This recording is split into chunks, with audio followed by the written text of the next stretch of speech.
कशिळे मुरबाड रस्त्यालगत शुक्रवार दिनांक 29 फेब्रुवारी रोजी अज्ञात तरुणाचा मृतदेह सापडला होता. गळ्यावर चाकूचे वार आणि हातपाय बांधून निर्गुण हत्या झालेल्या अवस्थेत असलेल्या तरुणाचे वास्तव्य महाराष्ट्रीयन नसून मूळचा ईशान्य भारतातील असावा असा अंदाज व्यक्त करण्यात येत होता. त्यानुसार अज्ञात आरोपी विरुद्ध गुन्हा दाखल करण्यात आला होता. कर्जत पोलीस ठाणे आणि स्थानिक गुन्हे अन्वेषण विभाग यांच्या पथकाने या गुन्ह्याचा तपास करून आरोपींना ताब्यात घेतले आहे. या गुन्ह्याची माहिती मिळताच उपविभागीय पोलीस अधिकारी डी टेळे, पोलीस निरीक्षक सुरेंद्र गरड आणि स्थानिक गुन्हे अन्वेषण पथकासह तात्काळ घटनास्थळी भेट देऊन तपास चालू केला. पोलिसांपुढे सदर मृताचे ओळख पटवण्याचे आवाहन होते. यावेळी मृत इसमाचे फोटो प्राप्त करण्यात आले. या फोटोवरून सदम इसम हा आसाम, मिझोरम, सिक्कीम, नेपाळमधील रहिवासी असल्याबाबत दिसून येत होते. तसेच मृत व्यक्तीचे अज्ञात आरोपींनी हात व पाय बांधण्यासाठी वापरलेल्या कपड्यावर काही खुणा होत्या. त्या आधारे तपास करीत असताना सदर मृत इसम हा नेपाळ येथून कामधंद्यानिमित्त पनवेल येथे आले असल्याची गोपनीय माहिती प्राप्त झाली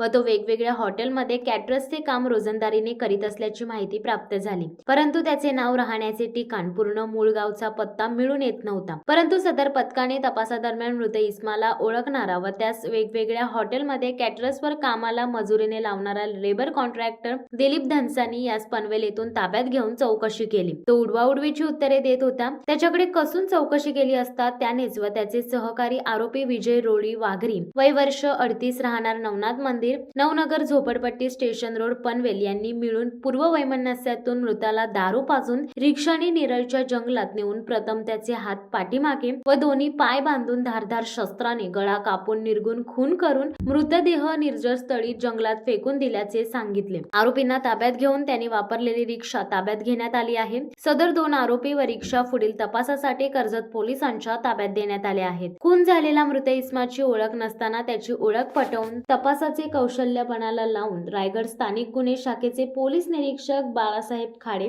सहाय्यक पोलीस निरीक्षक संदीप पोमन व पथकाने अहोरात्र मेहनत करून सदरचा गुन्हा उघड केला आहे. सदरची कामगिरी पोलीस अधीक्षक सोमनाथ घारगे, अपर पोलीस अधीक्षक अतुल झेंडे यांच्या मार्गदर्शनाखाली स्थानिक गुन्हे शाखेचे पोलीस निरीक्षक बाळासाहेब खाडे, स्थानिक गुन्हे शाखेतील सहाय्यक पोलीस निरीक्षक संदीप पोमन, पोलीस उपनिरीक्षक धनाजी साठे, सहाय्यक फौजदार प्रसाद पाटील, हवालदार प्रतीक सावंत, राजेश पाटील, संदीप पाटील, यशवंत झेमसे, राकेश म्हात्रे, पोलीस नाईक सचिन वावेकर, अक्षय जगताप व सायबर पोलीस ठाण्यातील पोलीस नाईक तुषार घरत, पोलीस नाईक अक्षय पाटील यांनी गुन्ह्याच्या तपासात उत्कृष्ट अशी कामगिरी केली आहे.